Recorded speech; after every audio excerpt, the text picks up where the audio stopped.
if you had to choose, a few like top 3 soft skills for a B2B marketer, and maybe like more specifically someone in marketing ops, what would they be? And what for those that would really set them apart from the rest? Yeah, I think one of the first ones is probably communication. And I think this is important for, all job types, but specifically with marketing ops, what I would pay attention to is communicating the right type of information for your audience. Mm-hmm. So a lot of times you'll see somebody who is stellar in marketing operations is very detail oriented. Mm-hmm. That is great because it allows you to identify specifically, am I going to be able to do this? What are the best ways to do this or that? So it's an extremely useful skill, or characteristic.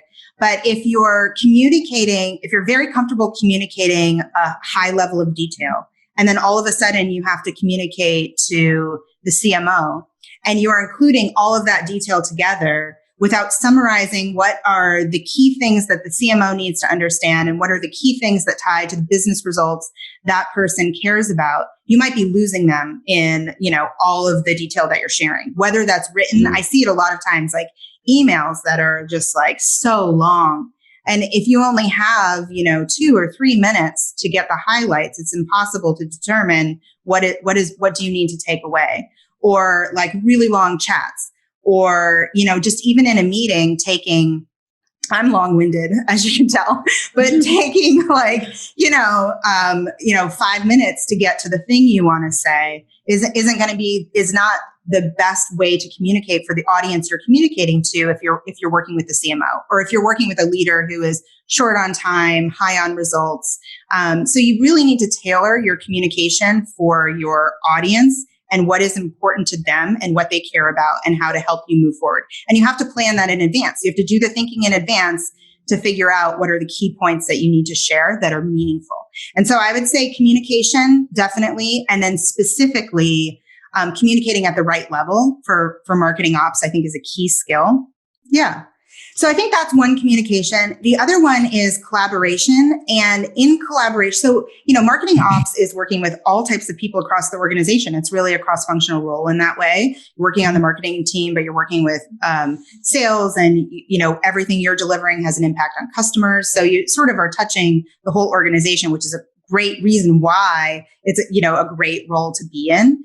And because of that, you need to learn how to work well with other people. And specifically within collaboration, I would say the area to focus on the most is influence. So how do you build relationships with people and influence your thinking so that it's advantageous to them? It kind of ties into the communication piece we were just talking about. If you're working with sales and what let's just say an AE's goals are, and you're trying to build some champions within a team to adopt, a way in which you want to do something, or a technology. And I think that's a good approach. Like, you want to build some champions within the sales team to support what you're doing. And to do that, you need to put, what you're trying to achieve in the terms that they care about. How is it going to help them? And how are they going to benefit from it? How are they going to benefit from it right now? Maybe how are they going to benefit from it in their career? And they're developing a skill that is going to be something that's going to contribute to their, professional growth. So I think really thinking about how you work with people and not forcing information down, but more being a partner and a teammate. And when you start to show that you're collaborative in that way, you'll find all these people coming to you. Like, can you solve this for me? Like, I have this challenge. I just want to use you as a sounding board. As soon as you see people start coming to you like that, you've sort of changed the game for yourself. I had this exact example on a call literally yesterday. I was talking to demand gen and a marketing ops person, and they're like, "Oh, we rolled out our intent ABM project yesterday to the SDR team, and we got no feedback. It was just crickets."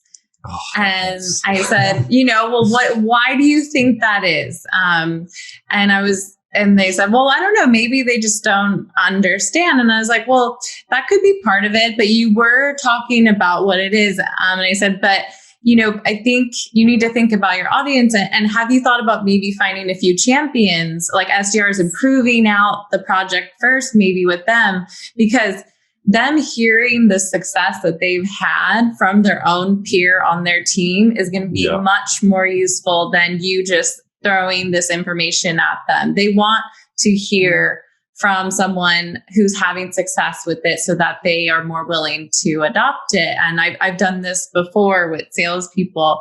And they said, oh, I didn't even think about that. And so they're going to kind of use that to prove out their model. And I think once you shift to really think about the psychology of like how to influence that person, like you said, but also to change behavior, I think that's what definitely sets apart the success for your projects.